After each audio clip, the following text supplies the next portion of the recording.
farisigan wuxuu ciise ku marti qaaday casho sharaf oo ciise ayaa gurigiisa tegey oo u furistay cashadii ka soo baxa carruur yahay oo baxa ay maqasheen baxa carruurtu mar walba waa sidaas iyagu waxba ma adeecaan maxay iidu halkan kaysaa ma garanayo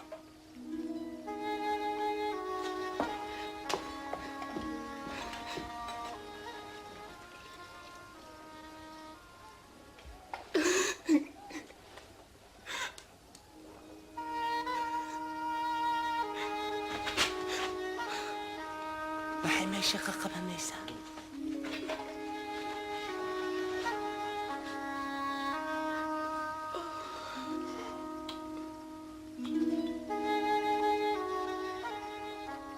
haddii uu ninkani nebi ahaan lahaa isagoo uu garan lahaa cidda naagtani ay tahay taabanaysa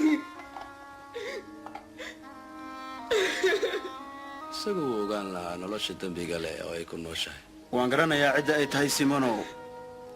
ballaan wax kuu sheego waxaa jira 2 nin oo lacag ka qabay nin lacag amaahiya ah mid waxa uu ka qabay 500 diinaar kan kalena 50 midkoodna wuu kari waayey inuu u cesho haddaba isagu u daayay labadaba keebaa aad u jeclaanayaa isaga waxaan u malaynayaa midka inta badan loo cafiyey waad quman tahay waad aragtaa naagtan waxaan soo galay gurigaaga iimaad siinin biyo aan cagahayga ku maydho weliba iyadu intay cagahayga ku maydhay ilmadeeda ayay ku qallijisay timaheeda adigu igumaad marxabaynin dhunkasho laakiin iyadu intii aan ka imi kama ay joogsan inay cagahayga dhunkato adigu imaadan keenin saliid aan madaxayga marsado weliba iyadu waxay cagahayga ku saliidaysay cadar waxaan kuu sheegayaa jacaylkeeda weyn waxa uu muujinayaa in la cafiyey dembigeedii badnaa laakiin ku kasta oo wax yar loo cafiyey wuxuu muujiyaa jacayl yar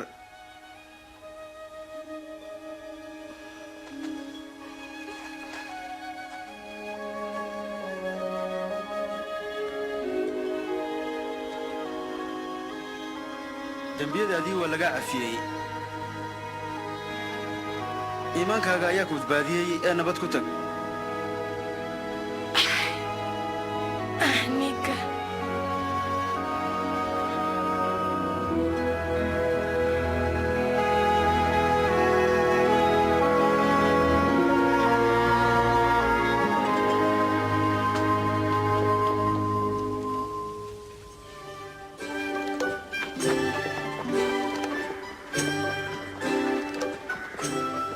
wuu socdaalay isaga oo baraya warka wanaagsan ee boqortooyada ilaah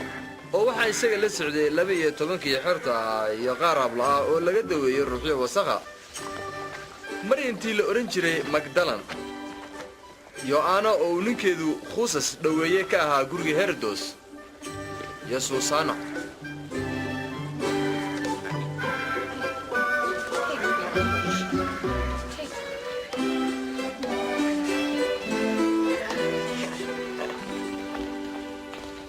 laakiin herodoskii romanka ee loo dartay galili ayaa xabsigii ku dhex tuuray yooxana baabtiisaha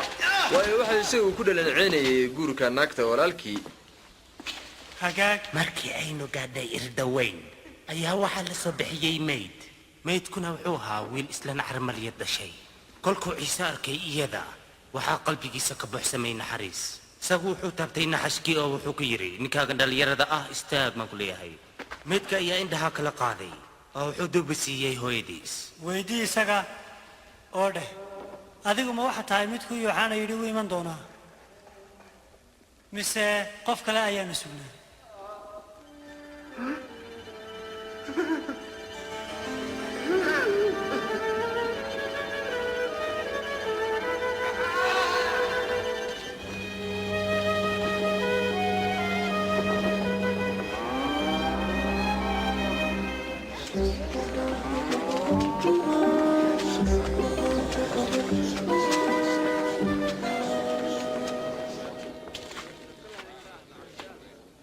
سيدو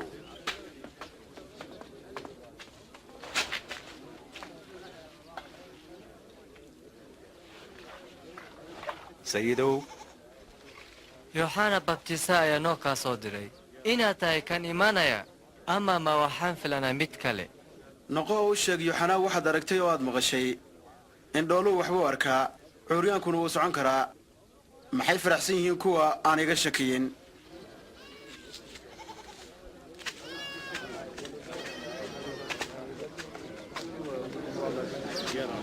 fadlan sare ii qaad garabkayga hadda ma aragtaa waan arki karaa ciise beerrey ayaa baxay si uu abuurkiisa u beerto oo intuu badarka firinayay qaar waxay ku daateen waddada oo waa lagu tuntay oo shimbiraha hawada ayaa kala boobay qaar waxay ku dhaceen dhul dhagxan leh oo markay soo beqleen ayay engegeen waayo qoyaan maysan haysan oo qaarna waxay ku dhaceen qodxo oo qodxihii ayay la koreen oo way mudeen oo qaarna waxay ku dhaceen ciid wanaagsan oo geedihiina way koreen oo midho dhaliyeen 100 habuuq midkiiba sayidow maxaad uga hadashaa masaaro markay dadku u dhow yihiin aqoonta sirta boqortooyada ilaah ayaa idinka laydin siiyey laakiin kuwo kale waxay ugu timaadaa hab mas'alo si ay u fiiriyaan balse aanay u arag oo u dhegaystaan balse aanay u garan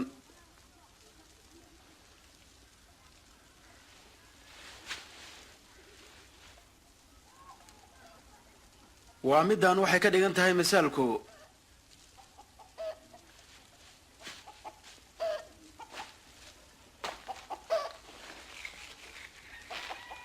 abuurka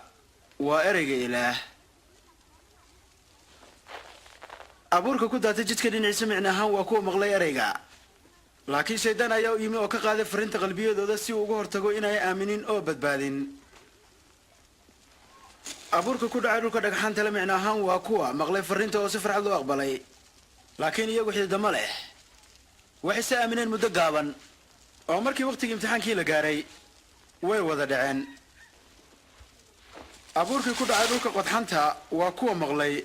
laakiin welwelidda hodantinimada iyo raaxada ayaa hareeyey oo ceejiyey oo midhahoodii maayaan bislaan oo midhaha ku dhacay ciidda wanaagsan waxay ka dhigan yihiin kuwa maqlay farriinta oo leh qalbi wanaagsan oo hanuunsan oo iyagu way adkaysteen ilaa ay midho ka dhaliyeen